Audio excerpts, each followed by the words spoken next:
So I am a complete and utter total nerd for professional development. As an entrepreneur who runs a development company, I've learned a thing or two over the years. And when my friends or family say that they're going to start their own business or they're going to try something new or branch out on their own, I always invite them to go have a beer or to have a cocktail. And I tell them the crab story. So how the crab story goes, I came across it a number of years ago.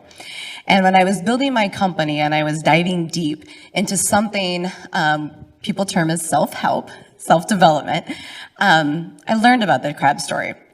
So when a crabber goes hunting, they put the basket into the ocean. And if you see a crab basket, it has a hole, it doesn't have a trap door, it doesn't lock them in. It has the food at the bottom of the barrel. And so the crabs crawl in there and they eat the food and then they stay there, right? So they're easy targets and they're cheap bait. If you watch closer, if one of the crabs tries to crawl out, one of the other crabs will grab them and pull him down. If they try a second time, that crab will pull him down and break his leg. If they try but a third time, they will pull it down and they'll kill the crab. And so what I realize is these crabs are acting on instinct. They're just animals, and so are we. And once I realized that the author was actually pointing out the similarities between crabs and humans, I couldn't stop but thinking to myself about the patterns in my life and my own profession that I started paying attention to at the times where people tried to nip me, where they tried to pull me down. See, I came from a loving family who worked hard in the construction business, and they didn't believe in the word I can't. If we ever uttered the word I can't, my dad would make us drop and give us 20 sit-ups.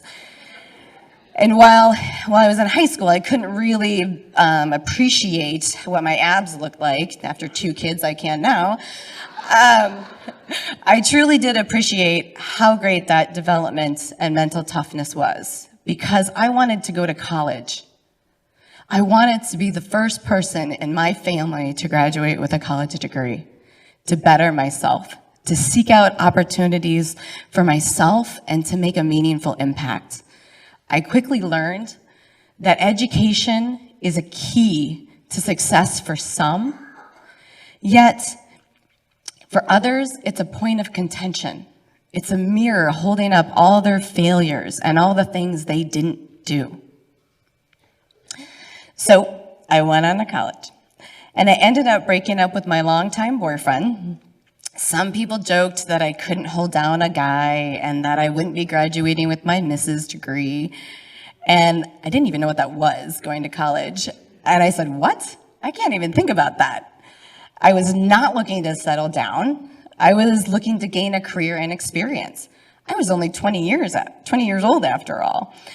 As I digested this reaction from people I loved and knew, I couldn't help but think it was a little nip pulling me down. So my first real professional experience was a summer internship, which I absolutely loved. It took me to the big city of Chicago, and I quickly got used to being one of the only, or one of few, women in the room with all men often. I showed up early, I stayed late, and I worked really hard to prove myself. Early one morning, my manager came in and found me at my desk working, and decided to share that he had an argument with his girlfriend the night before. I didn't ask for the details. I had learned that way long ago with men. But he started to share anyway.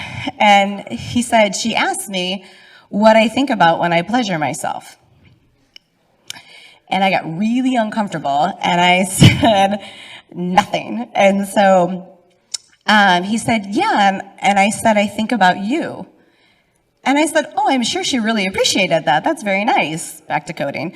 And he goes, no, walks straight up to me and goes, you. And I couldn't think of anything to say other than probably not the best thing to say. As I turned back to my Lotus Notes coding and prayed somebody else would come in the office. I could feel the flush of embarrassment on my face. The exchange had nipped at my integrity, but I was determined not to let it stop me. When the summer ended, I went back and I finished my computer science degree at the University of Iowa, and I became the first person in my family to graduate college.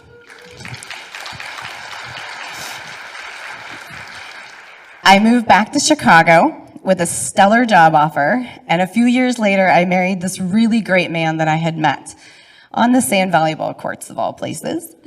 Things were totally on track for my big-time company partner by 30 timeframe. I worked 80 hours regularly. I got to travel to some pretty fantastic locations. I fought with every ounce for all the recognition and respect I could achieve. One time, when my husband tore his ACL and needed surgery, I finally requested just 2 weeks off. I had banked up a lot of overtime. And so when we were only on day 2 of his recovery, I received a phone call from work stating that a client wanted me on site on Monday. I reminded them I had 2 weeks of very long overdue vacation. And I was told, find somebody else to take care of him. If you value your job, you'll be on a plane Monday morning. So I felt that nip very, very loud and clear. And Monday morning on that airplane, I sat down, opened up my computer, and started updating my resume. After a great stint with a newly found startup, I had a conversation with my family about moving back to Peoria, taking on some of the family business. It was a challenge to move back. But we were thinking about starting a family, and it would be nice to have some family support around. But there was a shift. When the educated big city girl came back home, the nips and the jabs were subtle, but they were still painful. When our first pregnancy ended up with a miscarriage, I was told, well, some ladies can't handle pregnancy, Katie. And maybe being a mom just isn't in the cards for you. So when our first son made his way into the world on July 4th with a C-section, I was beyond happy, blessed, glowing. And I was shocked to hear some people say, well, don't worry about that natural childbirth you want. A lot of women can't really handle childbirth. With a newborn baby in my hand, and working for a family business, I was struggling to be that powerhouse that I was prior to becoming a mom. I would find myself crying daily as I tried to balance work, life, lack of sleep, and let's not forget those all fun post-pregnancy hormones. So I have to admit, I was taken back. This was the first time in my career experiencing motherhood, juggling things I had absolutely no control over, a baby, a career, and I was expecting a little sympathy and support. But I pushed through. And after our second son, I started studying for my CCIM designation. So that's like an equivalent of like a master's degree for commercial investment, real estate. Fast as I can stay without putting you guys to sleep.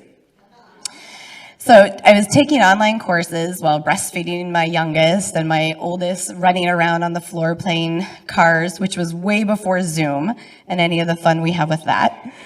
And I still managed to have the time for my husband to take control of the 2 kids so I can fly out to California to take the 8-hour test. And I am so proud to say I passed. Riding high, afterwards, a lot of the new candidates and some other people from the chapter go out to work or go out to drinks. And I was having a lot of conversations with people about what this meant, what this is going to do with their career. And I was talking with this really nice man, a father of 3, who does low-income housing tax credits, so I was being a nerd, and asking him about what he does. And so when we were getting ready to leave, he offered to walk me back to my hotel. When we got there, he pushed me up against the wall and said, this can end in two ways. I can take you upstairs and bleep, or we can just go talk and see what happens. Utterly frozen and shocked, I said, "Or you can go home," pushed him off of me, and ran into the back of the hotel lobby as fast as I could.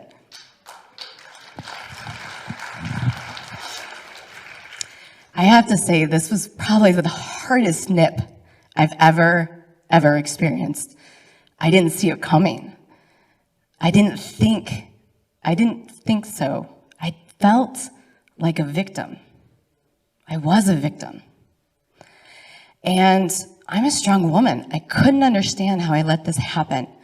I was so upset, and I was scared to tell my husband, but I didn't want to keep any secrets in our marriage. And with the help of my prayer group, I found the courage. His first response was, "I'm so sorry." He asked if I was okay, and he affirmed that he had no doubts about my actions or my integrity. This kind, loving, and supportive man and I have built a family together that just makes my heart overflow every day. After all those nips, all those crabs trying to knock us down, and realize that we are so much stronger than any of them, I became the first woman in Peoria to obtain her CCIM designation, and we relaunched the Kim Group together. Now, I'm constructing my life, my career, my company, on my terms.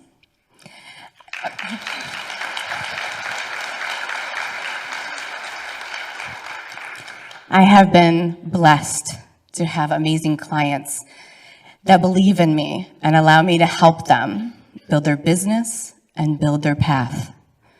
All those years that I searched for something grander, something more, something that I could believe in and then get behind, I had finally constructed what I was looking for. When I look at the completion of a project, I see the meaningful impact that it has on my clients, my community, and myself. I feel completely fulfilled. So when you're limited by resources and education and experience, you still have a choice to stay where you are, to fight your own way out of that cage, up and out, for something better, something more meaningful. But be aware, there are those people out there who will only react to what they know, to their instincts. They are the crabs, and they're coming for you. And they're coming in all different directions and ways you would never expect. They will try to nip at you. They will try and pull you down. They will eventually kill your spirit. So you have to make the decision, should I stay or should I grow?